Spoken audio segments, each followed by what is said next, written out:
झापामा जित्छन् त बालेन शाहले। जितेन भनेदेखि सबै खाए हुन्छ, नर्क खाए हुन्छ। केपी ओली चाहिँ मन पर्दैन।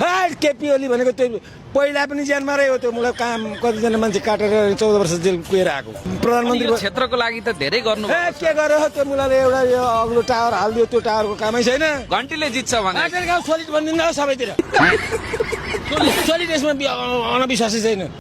हामी त घन्टी बजाउने माहौलमा छौँ। अब त्यस्तै हो, तपाईँले सोधिहाल्नुभयो, भन्नु चाहिँ नहुने हो मनका कुरा। अब तपाईँले सोधेपछि नभन्दा भने पापै लाग्ला। केपी ओली हेलिकप्टर चढेर भाग्यो, तपाईहरु सबैलाई थाहा छ। बालेन शाहबाट पनि यस्तै खालको बाटोमा रकेट चढ्नु पर्छ, रकेट भाइ रकेट। बालाजी बाई बाई बा छोड्दिनु भन्छु हामी। अब केही छोड्दिनु भन्नु? सिधै छोड्दिनु। तपाईँ घरमा हरेराम जपेर बस्नु यसरी भन्छु हामी। अब हरेराम जप्ने बेला भयो। चुनाव आयो भन्छन्। चुनाव आयो, बालेन शाहको सुरक्षामा खटिने एउटा म पनि हो। काङ्ग्रेसको भन्नुहुन्छ फेरि बालेन शाह। काङ्ग्रेस त अब सक्यो।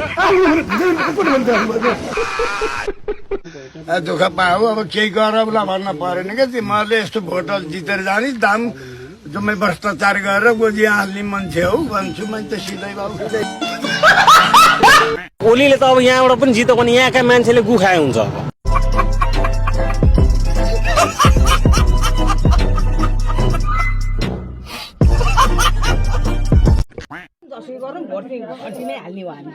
अनि नयाँ आउने देश बनाउँछन् भन्ने आधार के छ आमै? होइन नयाँ हामीले केही बिउ पल्यो नि नयाँ लाउँदाखेरि न धेरै फल्छ कि भन्ने हुन्छ नि।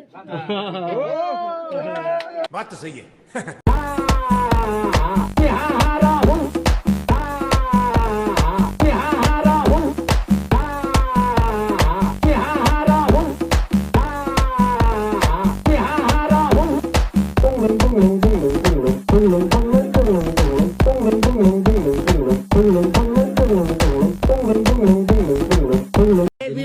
पर्तनेको नाम नल्याउ छोरा मसित, एलर्जी हुन्छ मलाई त।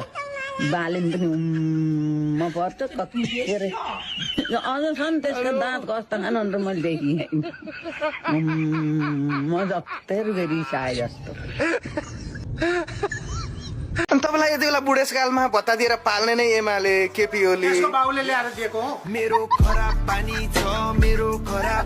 के छ भोट केमा हाल्ने त? भोट म जान्छु हो। बजाएको मात्रै, बजाएको मात्रै। भोट त त्यहाँ हुँदैन।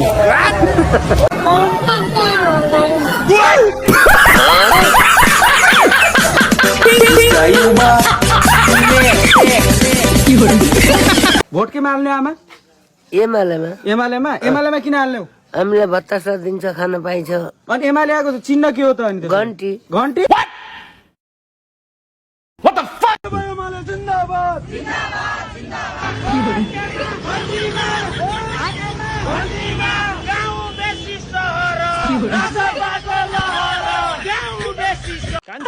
हलोले गोरु बिग्रिसके के को हलो? म जेन्जी हो।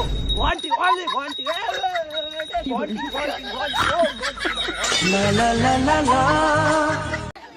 म धादिङमा सुशासन स्थापना गरी भ्रष्टाचार गर्न आएको हुँ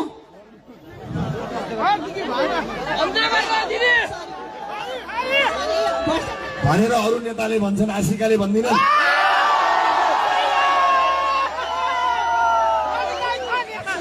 भ्रष्टाचारको अन्त्य गर्न आएको हुँ। तपाईँहरूको दुःखलाई आफ्नो दुःख सम्झी तपाईँहरूको अनुहारमा आँसु भर्न आएको हुँ। तपाईँहरूले कुनै शङ्का उपशङ्का नगरिकन निर्धक्क साथ घन्टी चिन्हमा मलाई भोट हालिदिनु न। हार्दिक अनुरोध गर्दछु र अत्याधिक बहुमतले विजय गरिदिन हुन हार्दिक अपिल गर्दछु। धन्यवाद।